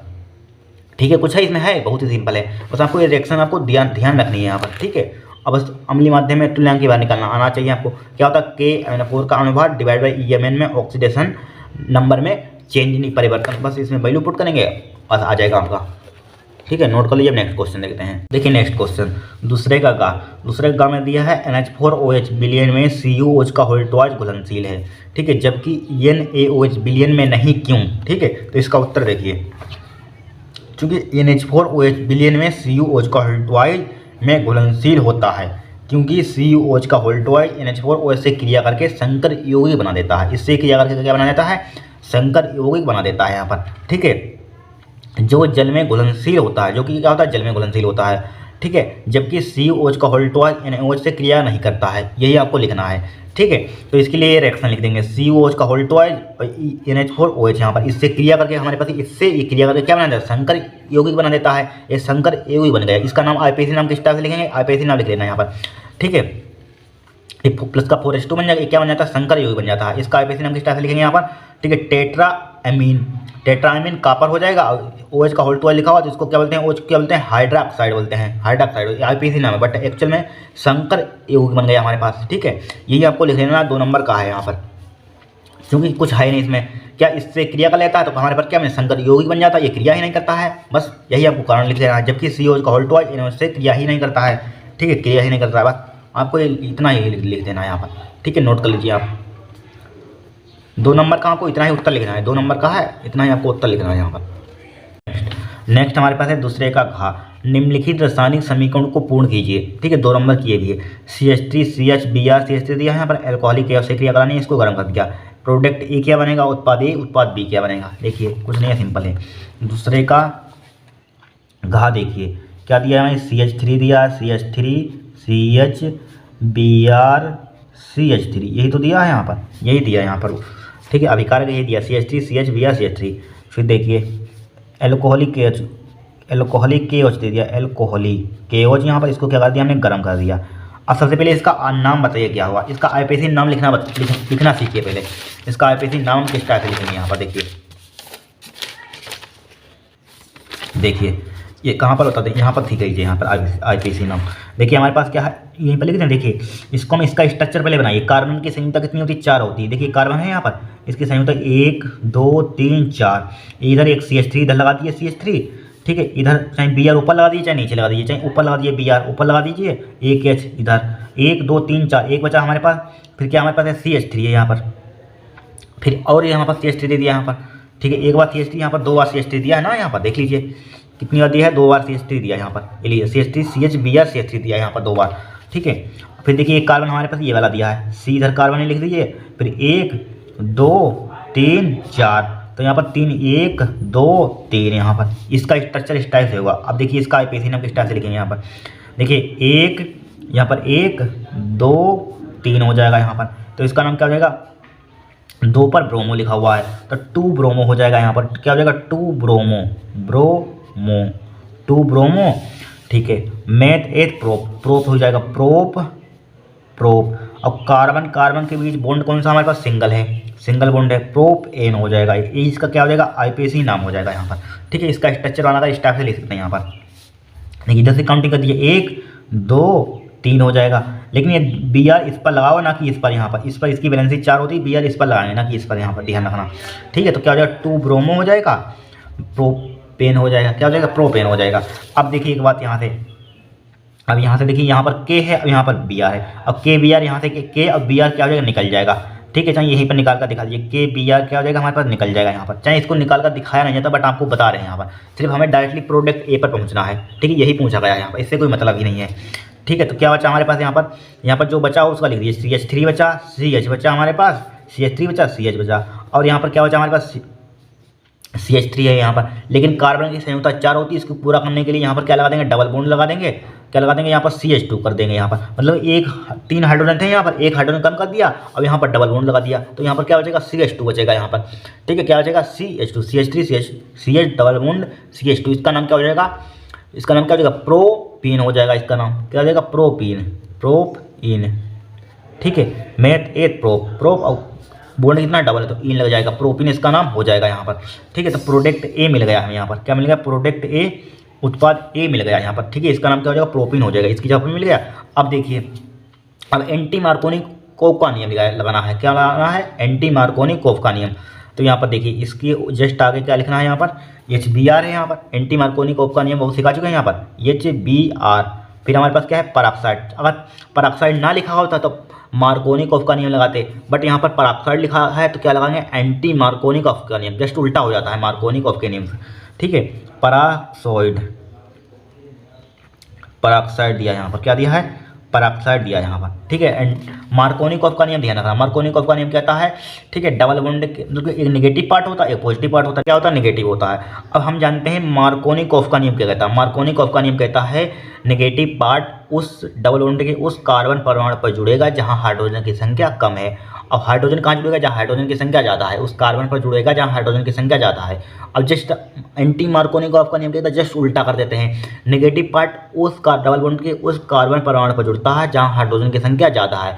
अब हाइड्रोजन प्लस वाला पार्ट कहाँ जुड़ेगा, जहाँ हाइड्रोजन की संख्या ज़्यादा है। बस इतना आपको ध्यान रखना, बस हो गई रिएक्शन हमारे पास, ठीक है। इसको कहाँ जोड़ देंगे, जहाँ हाइड्रोजन की संख्या ज़्यादा है, यहाँ पर जोड़ देंगे Br, इसके जस्ट आगे जोड़ दीजिए Br। यहाँ पर हाइड्रोजन कहाँ जोड़ देंगे, जस्ट यहाँ पर जोड़ दीजिए, डबल बॉन्ड है, यहाँ पर CH2 हो जाएगा यहाँ पर। बस कितनी सिंपल रिएक्शन है, CH3 CH2 डबल बॉन्ड, ठीक है। लेकिन डबल बॉन्ड नहीं लगाएं क्योंकि ये बैलेंसी इसकी पूरी हो जाएगी, यहाँ पर तो सिंगल बॉन्ड ही लगाएंगे यहाँ पर, ठीक है, अन्यथा 5 बैलेंसी हो जाएगी, क्या हो जाएगी, अन्यथा 5, ठीक है। CH2 इसके जस्ट आगे Br लगा देंगे, ठीक है। इसकी संयोजकता क्या हो जाएगी, 5 हो जाएगी, इसका बॉन्ड हट जाएगा यहाँ पर, CH3 CH2 सिंगल बॉन्ड है CH2 Br, ठीक है। इसका नाम लिखिए यहाँ पर, इसका नाम किस टाइप से हो जाएगा, इसका स्ट्रक्चर बना लेना इसी टाइप से। देखिए ये दिया यहाँ पर, क्या दिया है, सी दिया है यहाँ पर। फिर देखिए क्या दिया हमारे पास, 2 1 2 3 4 1 2, फिर क्या CH3 हमारे पास, CH3, ठीक है, CH3 लिख दिया यहाँ पर।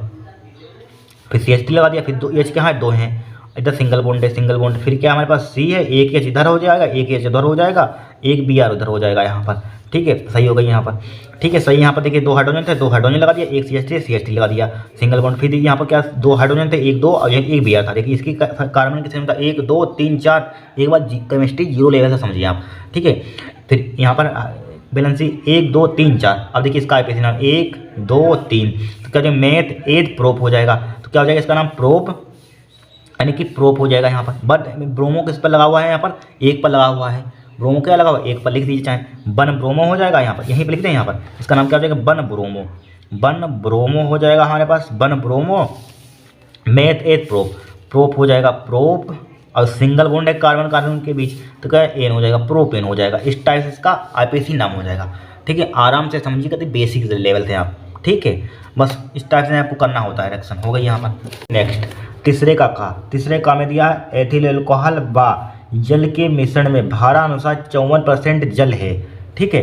इस मिश्रण में एथिल अल्कोहल तथा जल का मोल प्रभाज ज्ञात कीजिए, ठीक। किसका ज्ञात करना है, एथिल अल्कोहल का मोल प्रभाज तथा जल का मोल प्रभाज ज्ञात कीजिए। मोल अंश या मोल प्रभाज बात एक ही होती है। अब इसमें क्या, एथिल अल्कोहल व जल के मिश्रण में भारानुसार 54% जल है, 54% क्या हमारे पास जल है। यहाँ पर समझिए पहले रफली, यहाँ पर देखिए आपको मालूम होना चाहिए, यहाँ पर एथिल अल्कोहल और क्या हमारे पास जल का मिश्रण, उसमें हमारे पास 54% क्या है, हमारे पास 54% हमारे पास क्या है, जल है। इसमें बच्चा हमारे पास क्या यहाँ पर, यानी कि एथिल अल्कोहल कितना होगा, बताइए कितना होगा, एथिल अल्कोहल कितना होगा हमारे पास, 54% जल है, बचा हुआ हमारे पास एथिल अल्कोहल कितना होगा इसमें से। देखिए 54% का मतलब क्या होता है, 54% लिखा हुआ है यहाँ पर, परसेंटेज हटाइए, नीचे 100 जीरो बढ़ा लीजिए, 2 परसेंटेज हटाएंगे, परसेंटेज हटाते हैं, जाहिर सी बात है, क्लास 12th में पढ़ने मालूम होगा, जब परसेंटेज हटाते हैं नीचे क्या हो जाता है, 2 जीरो बढ़ जाते हैं, मतलब 100 से भाग हो जाता है, इतना आप ध्यान रखना। परसेंटेज हटाएंगे नीचे 100 आ जाएगा। अब देखिए 100 में से हमारे पास 54 क्या हो गया, हमारे पास जल हो गया, H2 हो गया, H2 100 में से H2O मतलब 54 क्या हो गया, H2 हो गया। बचा हमारे पास ethyl alcohol C2H5OH। Ethyl alcohol कितना बचेगा जरा बताइए हमें यहाँ पर। देखिए 100 में से 54 निकल गया, बचा कितना, 46 बचा। ये दूसरी भाषा में 100 में से 54 घटा दीजिए, 100 में से 54 घटा देंगे हम, तो क्या बचेगा हमारे पास, एथिल अल्कोहल का भार आ जाएगा। 100 में से 54 घटाएंगे 46 तो बचेगा यहाँ पर, 10 में 4 गए 6, यहाँ पर बचे 46 बचेगा। 46 ग्राम क्या आ जाएगा हमारे पास, एथिल अल्कोहल का भार आ जाएगा यहाँ पर। इस टाइप से हम भार निकालेंगे। फिर से समझिए, नहीं समझ में आया क्वेश्चन में कुछ नहीं, बहुत ही सिंपल है। क्या एथिल अल्कोहल व जल के मिश्रण में भार अनुसार क्या है 54% जल है। परसेंटेज का मतलब क्या होता है, देखिए 54% लिखा हुआ है, 54% लिखा हुआ है यहाँ पर 54%। इसका मतलब क्या होता है यहाँ पर 54/100 होता है। इतना आप क्या ध्यान रखना है। अब 100 में से 54 हमारे पास क्या है, जल है। तो जल का भार कितना दिया यहाँ पर लिख लीजिए। तीसरे का क्या हमारे पास, तीसरे का है यहाँ पर। तो देखिए हमारे पास क्या है, जल का भार यानी कि H2O का भार, H2O का भार, H2O का भार हमारे पास कितना है यहाँ पर 54 ग्राम। ठीक है 54 ग्राम, ठीक है ग्राम होगा, 54 ग्राम होगा यहाँ पर लिखा हुआ है। देखिए एथिल अल्कोहल व जल के मिश्रण में भार अनुसार 54% जल है। तो ये 100 में से 54 हमारे पास क्या है, जल है यहाँ पर। यानी कि 54 क्या हो जाएगा, 54 ग्राम क्या हो जाएगा हमारे पास, जल का भार हो जाएगा।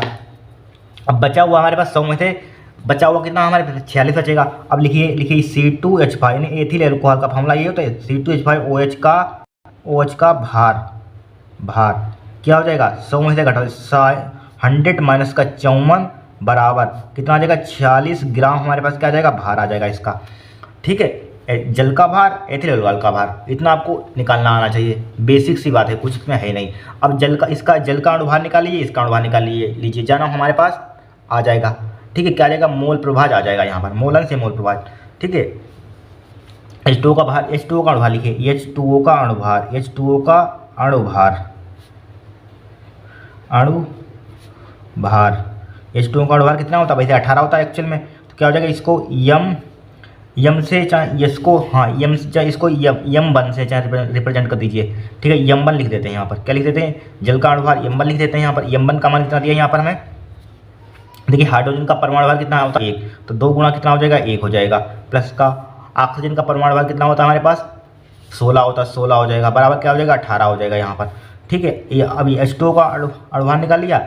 अब निकालेंगे यहाँ पर C2H5OH का अणुभार।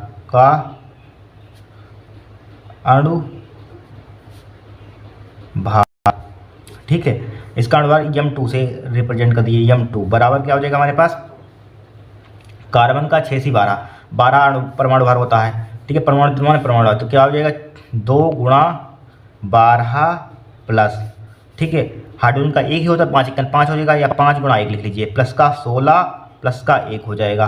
तो 12 दूनी कितना हो जाएगा 24 हो जाएगा, प्लस का 5 × 5 हो जाएगा, प्लस का 16 17 हो जाएगा यहाँ पर। ठीक है अब देखिए 17 24 और 5 ये जोड़िए, देखिए 7 और 5 12, 12 और 4 16, 16 का 6 हो जाएगा। देखिए 7 और 5 12, 12 और 4 16 का 6, हाथ लगा 1 2 हो जाएगा, 2 और 2 4 हो जाएगा, 46 आ जाएगा इसका। ठीक कितना हो जाएगा 46 का अणुभार आ जाएगा यहाँ पर, राइट।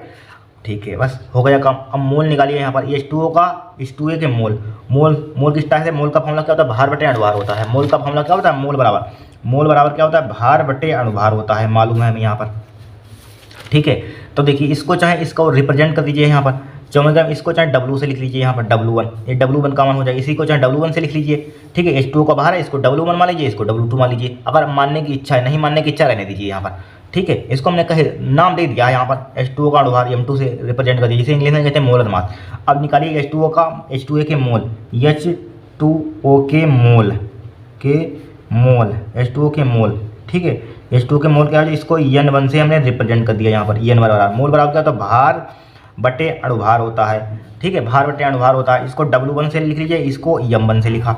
ठीक है इसको चाहे इसका नाम दीजिए W1, इसी का नाम दीजिए W1 यहाँ पर। ठीक है W1 इसको दे दीजिए, इसका भार दीजिए W2 के बराबर कर दीजिए।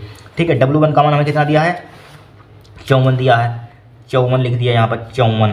ठीक है 54 डिवाइड, इसका अणुभार कितना दिया है, जल का अणुभार कितना निकाला हमने 18 निकाला, M1 से इसको रिप्रेजेंट किया 18 2 36 18 3 54। तो इसके N1 का मान कितना आ जाएगा हमारे पास, N1 का मान कितना आ जाएगा 3 आ जाएगा, 3 मोल आ जाएगा यहाँ पर। इसी टाइप से सिमिलर हम C2H5OH के मोल निकालेंगे यहाँ पर। ठीक है लिख लीजिए यहाँ पर, तो मोल निकालेंगे यहाँ पर C2H5OH के मोल, इसको हम N2 से रिप्रेजेंट कर देंगे यहाँ पर, इसको N2 से रिप्रेजेंट कर देंगे। तो क्या हो जाएगा, मोल बराबर क्या होता है, भार बटे अणुभार, यानी कि W2/M2 हो जाएगा यहाँ पर। ठीक है W2 का मान कितना दिया है, इसको W2 का मान कितना दिया है 46 लिख लीजिए, 46 लिखा डिवाइडेड बाई, इसका हमने अणुभार कितना निकाला, इसका भी 46 आया, 46 लिख लीजिए यहाँ पर, 46 लिख लिया यहाँ पर। अब देखिए 46 से 46 कट जाएगा, तो क्या बचेगा हमारे पास N2 का मान कितना आ जाएगा हमारे पास 1 आ जाएगा, N2 का मान 1 आ जाएगा यहाँ पर, इस पेज पर देखिए यहाँ पर, ठीक है। N2 का मान हमारे पास 1 आ गया, यहीं पर आ जाएगा वैसे। अब देखिए हम निकालेंगे किसके, H2 के मोल, दोनों के हमें मोल प्रभाव फाइंड करने हैं। अब देखिए C2 यानी कि मोल प्रभाव जल के, यानी कि मोल प्रभाव जैसे काई से रिप्रेजेंट करते हैं, H2A के मोल प्रभाव, मोल अंश, ठीक है। H2O लिखा हुआ, 2 बना हुआ है 2, ठीक है। यहाँ पर लिखते नहीं बन रहा है इसे, ठीक है। इन्हीं दोनों के फाइंड करने हैं मोल प्रभाव। देखिए यहाँ पर, देखिए लिखा हुआ है मिश्रण में एथिल अल्कोहल तथा जल के मोल प्रभाव ज्ञात कीजिए। यहाँ पर तो पहले जल का निकाल लीजिए, यहाँ पर H2O, ठीक है। वहाँ पर दिख नहीं रहा तो इस पेज पर कर लीजिए, रहने दीजिए, इस पेज पर कर लेते हैं। अब लिखिए यहाँ पर, ठीक है। H2O का मोल प्रभाव यानी कि मोल प्रभाव H2O का निकालिए H2O बराबर इसके मोल ऊपर लिखिए N1 divide by total mole N1 plus N2, ठीक है। पीछे वाले सेट में हम लोग कर चुके हैं। N1 का मान कितना दिया यहाँ पर, N1 का मान कितना निकाला, N1 का मान 3 निकाला, 3 हो जाएगा डिवाइड बाई N1 यानी 3 प्लस N2 का मान कितना निकाला हमने, 1 निकाला, ठीक है। N2 का मान कितना आया, 1 आया हमारे पास, 1 मोल आया, बट्टे 1 बराबर क्या हो जाएगा, 3/4 हो जाएगा, ठीक है। मोल प्रभाव H2O जैसे काई बोलते हैं, काई से इसको मोल प्रभाव को रिप्रेजेंट करते हैं। और 4 से इसको भाग कर देते हैं, 3/4 तो 0.30 हो जाएगा यहाँ पर, 4 4 6 24 4 7 28 हो जाएगा, 2 बचे 20, 4 5 20 आ जाएगा, ठीक है। हमारे पास जल का मोल प्रभाव 0.75 आ गया, ठीक है, पहला आंसर हो गया। अब देखिए एथिल अल्कोहल के मोल प्रभाव निकालने हैं। एथिल अल्कोहल मोल प्रभाव C2H5OH, ठीक है। मतलब इसका मोल ऊपर, इसका मोल हमने कितना निकाला था, N2 निकाला था N2, तो इसके जस्ट ऊपर जो निकालते हैं उसको ऊपर लिखते हैं, नीचे टोटल लिखते हैं, ये ध्यान रखना। N2 हो जाएगा नीचे टोटल भाई N1 plus N2, N1 plus, ठीक है, N1 प्लस N2 बराबर N2 का मान कितना था हमारे पास भाई, 1 था, निकाला था, डिवाइड बाई टोटल भाई 3 1 4 हो जाएगा, डायरेक्ट लिख दें 4 हो जाएगा, ठीक है। तो मोल प्रभाव C2H5OH, ठीक है, बराबर 1/4 का मतलब क्या होता है 0.25, ठीक है। इसका मोल प्रभाव कितना हो जाएगा 0.25 आ जाएगा। ये दूसरा आंसर आ जाएगा यहाँ पर, यही आंसर आ रहे हैं, चेक कर लेते हैं एक बार, ठीक है। आंसर सीट में यहाँ पर दिया है कि नहीं इस्तेमाल में, देखिए यहाँ पर इसका मोल प्रभाव यानी जल का मोल प्रभाव आ रहा है 0.75, इसका मोल प्रभाव आ रहा है 0.25, सही है हमारे पास आंसर, ठीक है। इसी टाइप से क्वेश्चन सोल्व करना है आपको, कोई दिक्कत, बहुत ही सिंपल है, कुछ इसमें है ही नहीं। नोट कर लीजिए, नेक्स्ट क्वेश्चन देखते हैं यहाँ पर, ठीक है। नेक्स्ट इसको नोट कर लीजिए और नेक्स्ट देखिए। तीसरे का खा होगा, तीसरे का खा देखिए, तीसरे का खा में देखिए, तीसरे खा निम्नलिखित अभिक्रियाओं के रासायनिक समीकरण लिखिए। ये भी 2 नंबर का, एक नंबर की अभिक्रियाएं हमारे पास। पहला दिया है तनु नाइट्रिक अम्ल की फिनाल से अभिक्रिया, ठीक है। ना जाने कितने बार ये क्वेश्चन आ चुका है, 2024 23 22 हर साल आता है यहाँ पर, ठीक है। वेरी वेरी मोस्ट इंपॉर्टेंट, बहुत ही सिंपल रिएक्शन है। फिर देखिए फिनाल की जली NaOH की उपस्थिति में क्लोरोफॉर्म के साथ अभिक्रिया, वेरी सिंपल, पीछे करवा चुके हैं आपको। ये देखिए रायमंड टैमन अभिक्रिया करवाई थी, रायमंड टैमन अभिक्रिया कहाँ पर करवाई थी, यहाँ पर भाई नेमिंग रिएक्शन ये है, रायमंड टैमन अभिक्रिया। वही नेमिंग रिएक्शन क्या होता है जब मैं पूछ ली जाती है यहाँ पर, ठीक है। इतनी सिंपल है यहाँ पर, देखिए तो हमारे पास खाका फर्स्ट, देखिए पहले यहाँ पर खाका फर्स्ट, यहाँ पर ठीक, खाका फर्स्ट किसकी, यानी कि फिनाल, यानी कि तनु नाइट्रिक अम्ल की फिनाल से अभिक्रिया लिखनी है, तनु नाइट्रिक अम्ल की फिनाल से अभिक्रिया। तो देखिए फिनाल का फार्मूला क्या होता है, बताया था फिनाल का फार्मूला क्या होता है, यानी कि बेंजीन रिंग बनाते हैं इस टाइप से, इसको बताइए, इस टाइप से बेंजीन रिंग बनाते हैं। यहाँ पर क्या लिख देते हैं, OH लिख देते हैं यहाँ पर, ठीक है। किससे करानी है हमें यहाँ पर, नाइट्रिक अम्ल से क्रिया करानी है, यहाँ पर किससे करानी है, नाइट्रिक अम्ल से क्रिया, यानी कि तनु HNO3 नाइट्रिक अम्ल, यानी तनु, ठीक है, तनु है यहाँ पर, तनु नाइट्रिक अम्ल से क्रिया यहाँ पर, सही है। अब देखिए एक बार, मतलब कि नाइट्रिक अम्ल में क्या होता है हमारे पास, देखिए OH होता है, NO2 होता है, ये NO2 ग्रुप है हमारे पास। एक बार ऑर्थो पर लगा देंगे, एक बार पैरा पर लगा देंगे, बस हो जाएगा काम। यहाँ पर एक बार ऑर्थो पर लगा दीजिए, एक बार पैरा पर लगा दीजिए। तो यहाँ पर देखिए एक बार ऑर्थो पर, एक बार पैरा पर,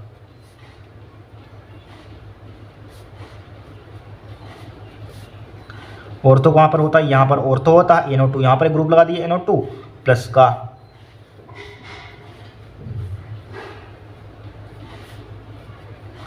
एक बार कहाँ लगा देंगे, पैरा पर लगा देंगे, जस्ट इसके सामने, पैर नीचे होता है, पैर एक पर करके, तो NO2 यहाँ पर होता है, ठीक है। ये क्या होता है, ऑर्थो, इसका नाम क्या होगा, ऑर्थो नाइट्रोफिनाल हो जाएगा, लिख लेना, ऑर्थो नाइट्रोफिनाल, ऑर्थो नाइट्रोफिनाल, ठीक है। इसका नाम क्या हो जाएगा, मेन प्रोडक्ट ये वाला होता है हमारे पास, पैरा नाइट्रोफिनाल, ठीक है, पैरा नाइट्रोफिनाल हो जाएगा। इतनी सिंपल रिएक्शन है, कुछ है इसमें, कुछ नहीं है यहाँ पर, बस नाइट्रिक अम्ल से क्रिया करानी है। ये तो आप पढ़ ही चुके हैं, फिनाइल की जलीय एनोज की उपस्थिति में क्लोरोफॉर्म के साथ क्रिया यहाँ पर कर लीजिए चाहे यहाँ पर। ठीक है, इसमें क्या बनता है, सैलिसल्डिहाइड बनता है, सबको मालूम है यहाँ पर। ठीक है, तो यहाँ पर देखिए सेकेंड पर वही फिनाइल का फॉर्मूला,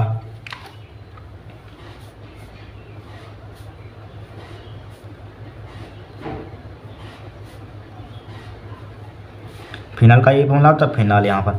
ठीक है, क्लोरोफॉर्म होता है, इसमें क्या होता है, क्लोरोफॉर्म CHCl3 होता है, और क्या होता है, एक क्षार होता है NaOH। ठीक है, जली एक्वस जली। ठीक है, एनोज यहाँ पर। तो इसको गर्म करेंगे तो क्या बन जाएगा हमारे पास, सैलिसल्डिहाइड बन जाएगा यहाँ पर।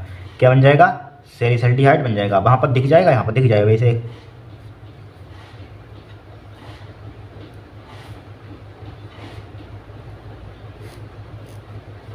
ठीक है, इसके ऊपर जस्ट OH लिख देंगे और यहाँ पर क्या लगा देंगे, CHO। यही तो होता है सैलिसल्डिहाइड का फॉर्मूला। अब देखिए यहाँ पर इसको हम बैलेंस करने के लिए यहाँ पर क्या लेते हैं, 3NaCl लेते हैं। ठीक है, अब यहाँ पर 3 लिखा हुआ तो 3NaCl निकल जाएगा यहाँ पर, 3NaCl, N 3Na और Cl निकल जाएगा यहाँ पर। Cl यहाँ पर 3 लगेगा, यहाँ पर 3, तो 3NaCl निकल जाएगा, 3NaCl निकल जाएगा यहाँ पर। ठीक है, 3NaCl निकल जाएगा, 2H2O निकल जाएगा, 2H2O निकल जाएगा, चाहे इसको आगे लिख लेना यहाँ पर। ठीक है, 2H2O निकल जाएगा। ये क्या है हमारे पास, इसका नाम क्या है, बेंजीन के ऊपर OH CHO, इसका नाम क्या होता है, सैलिसल्डिहाइड होता है यहाँ पर। ठीक है, ध्यान रखना। यहाँ पर गा में दिया यहाँ पर, निम्नलिखित यौगिकों के आयुपेशी नाम लिखिए। ठीक है, एक नंबर के हैं, कुछ नहीं, बहुत ही सिंपल है यहाँ पर। देखिए यहाँ पर गा है, यहाँ पर है क्वेश्चन नंबर क्या हमारे पास है, गा। ठीक है, गा में दिया यहाँ पर, देखिए क्या दिया कंपाउंड, यहाँ पर CH3 दिया है यहाँ पर, CH3 CO CH2 का होल 4 दिया है यहाँ पर। ठीक है, CH3 दिया है यहाँ पर, ये हमारे पास कंपाउंड दिया है यहाँ पर। अब देखिए इसका एक स्ट्रक्चर बनाते हैं। देखिए CH2 यहाँ पर क्या लिखा हुआ है, 4 बार लिखा हुआ है, 4 बार लिखा हुआ, तो इसको स्टार लिखिए। देखिए CH3 CO CH2 1 बार, 2 बार, 3 बार। ठीक है, 3 बार, 4 बार, और CH3 हमारे पास ऑलरेडी है यहाँ पर। ठीक है, काउंटिंग कहाँ से करेंगे कार्बन की, यहाँ से करेंगे, क्योंकि ये नज़दीक पड़ रहा है हमारे पास कीटोन ग्रुप। तो 1 हो जाएगा, 2 हो जाएगा, 3 हो जाएगा, 4 हो जाएगा, 5 हो जाएगा, 6 हो जाएगा, 7 हो जाएगा। 7 कार्बन के लिए क्या लिखते हैं, हेप्ट लिखते हैं। तो क्या हो जाएगा, हेप्ट हो जाएगा, हेप्ट। ठीक है, कार्बन के बीच बॉन्ड कौन सा हमारे पास, सिंगल है यहाँ पर, तो क्या हो जाएगा, एन हो जाएगा यहाँ पर, एन। ठीक है, फिर देखिए हमारे पास 2 पर क्या लिखा हुआ है हमारे पास, ओन। मतलब इसके लिए क्या, कीटोन ग्रुप होता है, क्या लिखते हैं, ओन लिखते हैं, तो 2 ओन हो जाएगा, ओन हो जाएगा। जब देखिए हमारे पास बोविल AEIOU कोई बोविल यहाँ पर आ जाए तो जस्ट ई ए हट जाता है, ई हट जाएगा यहाँ पर। ठीक है, ई हट जाएगा, ये ध्यान रखना। ये क्या हो जाएगा हमारे पास, ठीक है, आयुपेशी नोमेनक्लेचर हो जाएगा। अब सेकंड पार्ट देखिए, इसका सेकंड पार्ट में दिया है, ये दिया यहाँ पर कंपाउंड, इसको ये कंपाउंड है, इसको पूरा लिखते हैं पहले हम।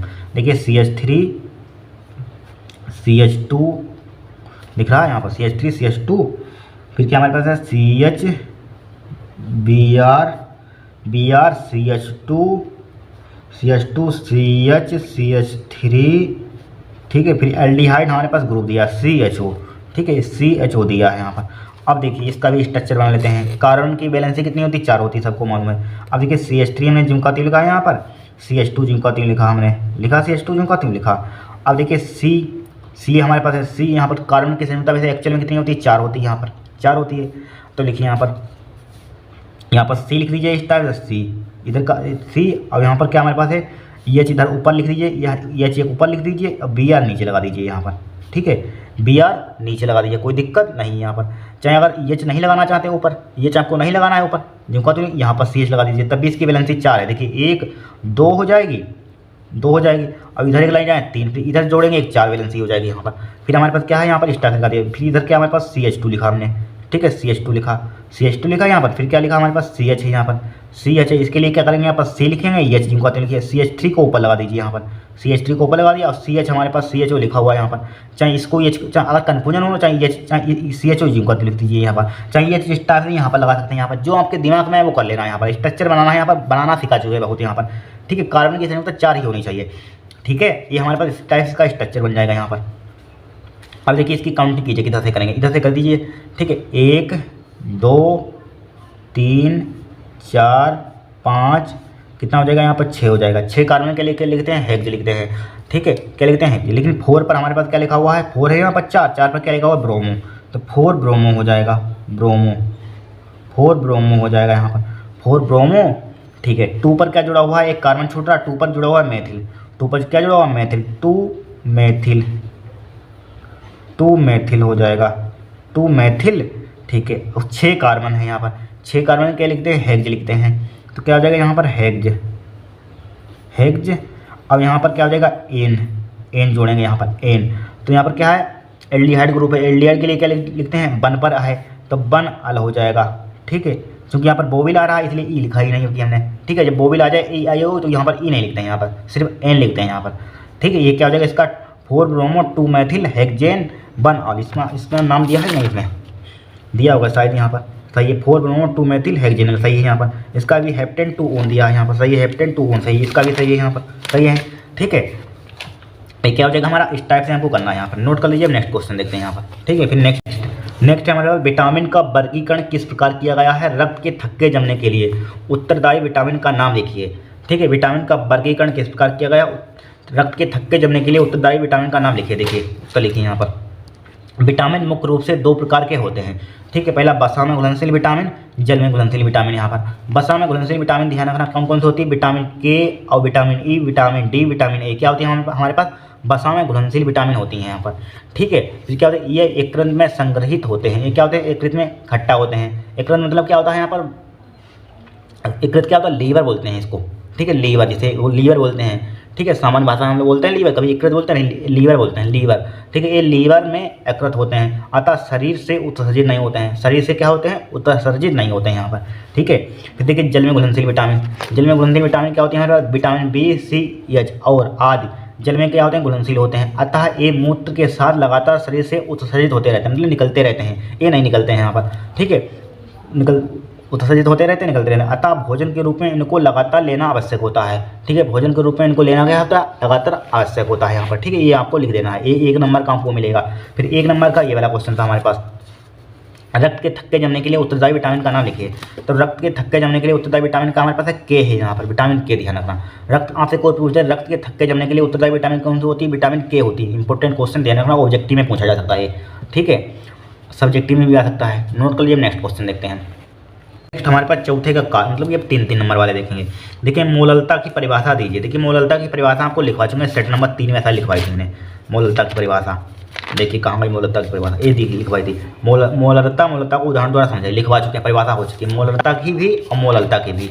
ठीक है, इनको याद करते रहना आप। ठीक है, तभी आपका केमिस्ट्री का पेपर बढ़िया होगा, ध्यान रखना। ठीक है, अब देखिए यहाँ पर मोललता की परिभाषा यहाँ से यहाँ तक हो चुकी है। फिर इसका न्यूमेरिकल देखिए जो हमने नीचे फार्मूला लिखवाया था उसी पर न्यूमेरिकल सेम टू सेम है। 3 नंबर का कितना सवाल आया था, जो हमने मोललता की वहाँ पर परिभाषा लिखवाई थी उसके नीचे फार्मूला भी लिखवा दिया था, बस वैल्यू पुट करनी है, आपको आंसर आ जाएगा। लिखा हुआ 100 ग्राम विलायक में विलेय का 1/10 मोल घुला है, विलेय की मोललता ज्ञात कीजिए। कितनी सिंपल है, मोललता का पहले फार्मूला देखिए क्या होता है। अभी पीछे लिखवा चुके हैं यहाँ पर, चौथे का है यहाँ पर, चौथे का। ठीक है, सबसे पहले हमें दिया है लिखिए यहाँ पर, दिया है क्या दिया यहाँ पर, 100 ग्राम विलायक का भार किससे बताया था, कैपिटल W से लिखना। कितना है, 100 ग्राम है, 100 ग्राम है, 1000 ग्राम, 100 ग्राम है सॉरी। हम जानते हैं देखिए किलोग्राम में इसको कन्वर्ट करते हैं, मोललता के फार्मूले में किलोग्राम में आता है भार, तो हम जानते हैं 1 किलो में क्या होता है, 1000 ग्राम होता है। यहाँ पर 1000 ग्राम होता है किलो में। अब देखिए इसको नीचे ले, 1 क्या हो जाएगा, 1000 हो जाएगा, 1 किलो इंटू 1 किलो बराबर क्या हो जाएगा, 1 ग्राम हो जाएगा। अब 1 ग्राम की जगह पर 1000 लिख दीजिए, मल्टीप्लाई कर दिए 1 अपन 1000 से, ये 1000 से भाग कर दीजिए, हमारे पास क्या हो जाएगा, किलोग्राम में कन्वर्ट हो जाएगा। 100 बटे क्या हो जाएगा हमारे पास, 1000 हो जाएगा। यहाँ पर 1000 होगा यहाँ पर। अब 1 0 से 1 0 काट दीजिए, 1 0 से 1 0 तो क्या हो जाएगा, ओनली 1/10 किस में आ जाएगा, किलोग्राम में आ जाएगा। चाहे लिख दीजिए यहाँ पर, या सिंपल भाषा में ध्यान रखना, ग्राम से किलोग्राम में जाते हैं, बड़ी यूनिट पे जाते हैं, हमेशा भाग करते हैं। छोटी किलो क्या होता है, बड़ा होता है, ग्राम क्या होता है, वो छोटा होता है। अब छोटी से बड़ी में जाएंगे, किस में क्या कर रहे हैं, भाग करेंगे। ठीक है, ध्यान रखना। ठीक है, सेंटीमीटर से मीटर जाएंगे, क्या करेंगे, भाग करेंगे। तो क्या हो जाएगा, W कैपिटल W क्या हो जाएगा, 1/10 किलो हो जाएगा। और क्या दिया यहाँ पर है, और क्या दिया यहाँ पर, 1/10 मोल का मान दे दिया यहाँ पर, मोल दे दिया यहाँ पर, मोल विलेय के मोल दे दिए यहाँ पर। ठीक है, विलेय का मोल लिखा हुआ, विलेय का मोल 1/10 है यहाँ पर। विलेय का मोल कितना दिया, 1/10 दे दिया विलेय का मोल यहाँ पर। ठीक है, विलेय का मोल है यहाँ पर। अब हम जानते हैं मोललता, यहाँ पर मोललता ज्ञात कीजिए। मोललता इस्तेमाल एम से लिखते हैं, इसका मान फाइंड करना है। मोललता का फार्मूला क्या होता है, मोललता, ठीक है, मोललता किसे लिखते हैं, स्मॉल एम से लिखते हैं। बराबर क्या होता है, विलेय के मोल यानी कि मोल ऑफ विलेय के मोल डिवाइड बाई क्या होता है, विलायक का आयतन किलोग्राम में, विलायक का आयतन विलायक, सॉरी विलायक का आयतन या भार, बात एक ही होता है, विलायक का भार, ठीक है, इन किलोग्राम, इन किलोग्राम। ये फार्मूला आपको ध्यान रखना है, ये फार्मूला आपको ध्यान रखना है। तो यहाँ पर क्या हो जाएगा, यम बराबर विलय के मूल कितने दिए, 1/10 दिए, 1/10 लिख लीजिए, डिवाइड बाय विलायक का भार कितना दिया है, 1/10 दिया है यहाँ पर, 1/10, 1/10 से 1/10 कैंसिल आउट हो, बराबर क्या बचेगा, 1 बचेगा। ठीक है, तो क्या आ जाएगा इसका मात्रा, चाहे 1 क्या था, मोल प्रति किलो, मोल प्रति किलो। ठीक है, ये क्या हो जाएगा, आपका आंसर आ जाएगा। या इस टाइप से इसको लिख देते हैं, कभी कभी यम इक्वल टू लिखा हुआ बन, तो इसके इस्तेमाल एम बना दीजिए, तब भी मोल तक ये भी मात्रक होता है, इस्तेमाल एम बना देते हैं यहाँ पर। ठीक है, ये क्या हो जाएगा, एक क्या हो जाएगा, आपका आंसर हो जाएगा मोल प्रति किलो। ठीक है, दिया आ रहा है आंसर क्या, यहाँ पर देखिए आ रहा है, चाहे इस्तेमाल एम बना दीजिए, चाहे इस टाइप से लिख दीजिए यहाँ पर, ये मात्रक मोल प्रति किलो। ठीक है, ये क्या हो जाएगा, आपका आंसर हो जाएगा। कोई कठिन क्वेश्चन था 3 नंबर का, बहुत ही सिंपल आया था 3 नंबर का क्वेश्चन यहाँ पर। ठीक है, क्या था, बहुत ही सिंपल था यहाँ पर, नोट कर लीजिए आप इसको। ठीक है, क्या कर लीजिए, नोट कर लीजिए। नेक्स्ट क्वेश्चन देखते हैं हम। नेक्स्ट क्वेश्चन हमारे पास क्या है, कोललाउस का नियम क्या है, इसके 2 अनुप्रयोग लिखिए। ठीक है, देखिए कोललाउस का नियम सेट नंबर 1 में ही कराया था हमने। कोललाउस का नियम कहाँ गया, सेट नंबर 1, ये सेट नंबर 1 है, ये करवाया था। कोललाउस का नियम समझाइए। ठीक है, ये वाला क्वेश्चन हमारे पास हो चुका है, कोललाउस का नियम। अनुप्रयोग इसके नहीं लिखवाए थे, अनुप्रयोग लिख लीजिए यहाँ पर, कोललाउस का नियम।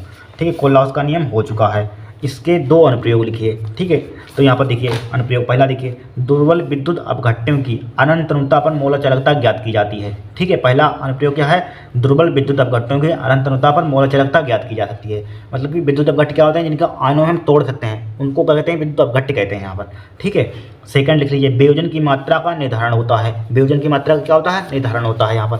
ठीक है, इसके लिए फॉर्मूला हमारे पास क्या होता है, अल्फा इक्वल टू, ठीक है, सी इसके ऊपर लिखते हैं लेमडा, फिर अनंत अनुता पर लेमडा, यहाँ पर सी इनकी लेमडा, इसके जस्ट ऊपर सी यम, इसको मतलब क्या कहते हैं, निश्चित सांद्रता पर मोलर चालकता होती है। इसका नाम क्या होता है, निश्चित सांद्रता पर मोलर चालकता। ये क्या होती है, अनंत अनुता पर मोलर चालकता। ये ध्यान रखना, अल्फा इक्वल टू क्या होता है, ये क्या होती है, निश्चित सांद्रता पर मोलर चालकता। ये क्या होता है, अनंत अनुता पर मोलर चालकता होती है।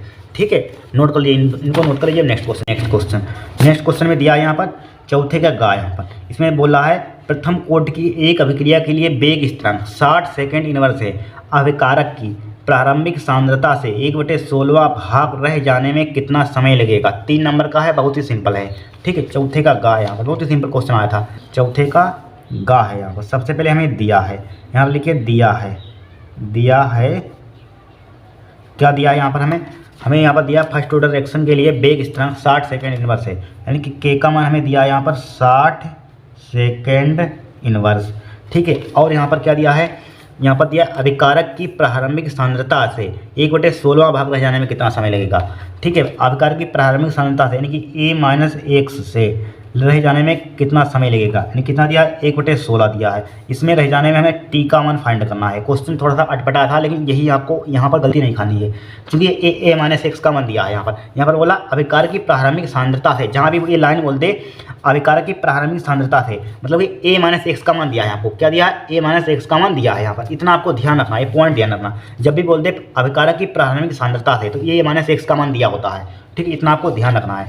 अब जानते हैं प्रथम कोटि की अभिक्रिया के लिए वेग स्थिरांक का फॉर्मूला क्या होता है, लिख लेना। प्रथम कोटि की क्रिया के लिए वेग स्थिरांक का फॉर्मूला क्या होता है, k बराबर 2.303 डिवाइड बाई क्या होता है, t होता है log बेस 10 a-x। ये फार्मूला हमारे पास होता है प्रथम कोटि की अभिक्रिया के लिए वेग स्थिरांक का फॉर्मूला। ठीक है, अब देखिए वैल्यू पुट कीजिए। देखिए k का मान कितना दिया है, 60 दिया है यहाँ पर, 60 बराबर 2.303 डिवाइड बाई t, जिनका तुम लिखा log बेस 10 a का मान कितना दिया है यहाँ पर, a का मान देखिए, a का मान कहीं दिया है यहाँ पर, a का मान नहीं दिया है यहाँ पर। तो प्रारंभिक सांद्रता क्या ले लेंगे यहाँ पर, हम 1 ले लेंगे यहाँ पर। ठीक है, प्रारंभिक सांद्रता क्या ले लेंगे, प्रारंभिक सांद्रता जब देखिए यहाँ पर प्रारंभिक सांद्रता क्या ले लेंगे, यहाँ पर लिख दें, इसके ऊपर लिख लीजिए एक 1 ले लेंगे यहाँ पर। प्रारंभिक सांद्रता कितनी ले लेंगे, 1।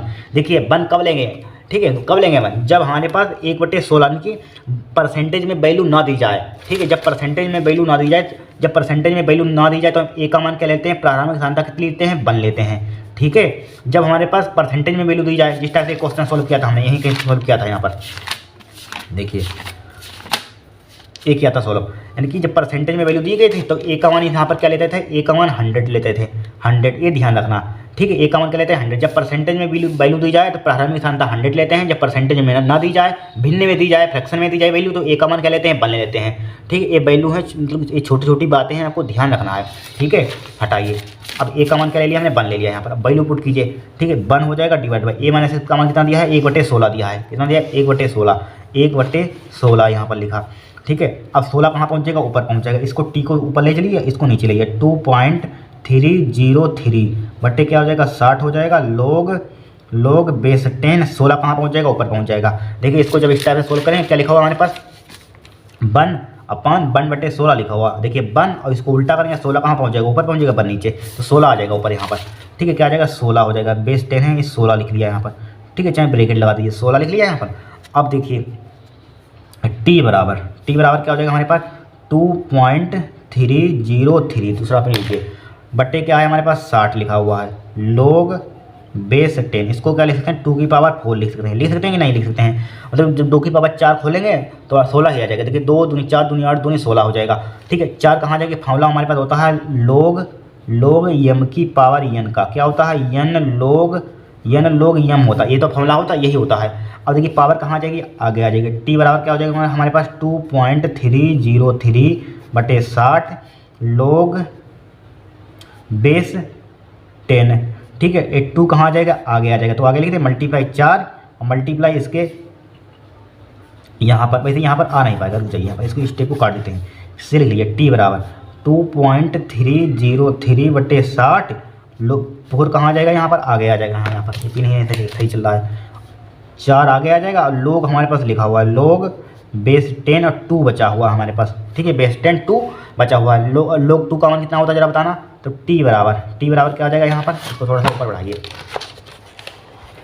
ठीक है, टी बराबर तो क्या हो जाएगा 2.303/60 मल्टीप्लाई 4 मल्टीप्लाई log 2 का कितना होता है 0.3010 होता है, 0.3010, ये ध्यान रखना। एक बार देखिए टी बराबर क्या हो जाएगा यहाँ पर, थोड़ा सा और ऊपर बढ़ाइए। देखिए आप जब इसकी मल्टीप्लाई log 2 की मल्टीप्लाई, मतलब जो log 2 की वैल्यू आती है और जो प्रथम कोट की एवरेज के लिए आता है 2.303, जब इसकी मल्टीप्लाई जब हम करते हैं तो एक बात ध्यान रखना, इसकी मल्टीप्लाई आती है 0.693। ठीक है, वेरी मोस्ट इंपॉर्टेंट है, बहुत काम आएगी आपके एग्जाम में। ठीक है, जब सवाल सॉल्व करेंगे इसकी मल्टीप्लाई ध्यान रखना। इसकी मल्टीप्लाई log 2 की और 2.303 की मल्टीप्लाई करते हैं तो 0.693 आता है। कतई दिमाग में बात आपको ध्यान रखनी है यहाँ पर। ठीक है, इसकी मल्टीप्लाई 4 लिखा हुआ है, डिवाइडेड बाय क्या हो जाएगा 60 हो जाएगा यहाँ पर। ठीक है, इसको काटिए पीटिए, इस पॉइंट को हटा दें, इस पॉइंट को हटा दीजिए, नीचे 1000 से मल्टीप्लाई कर लीजिए, कर लिया यहाँ पर। ठीक है, अब देखिए यहाँ पर बराबर का साइन लगाइए। 4 3 12 का 2 हो जाएगा, 4 3 12 का 2, हासिल कितना लगेगा 1 लगेगा। 4 36 37 का 7 हो जाएगा, हाथ लेके 3।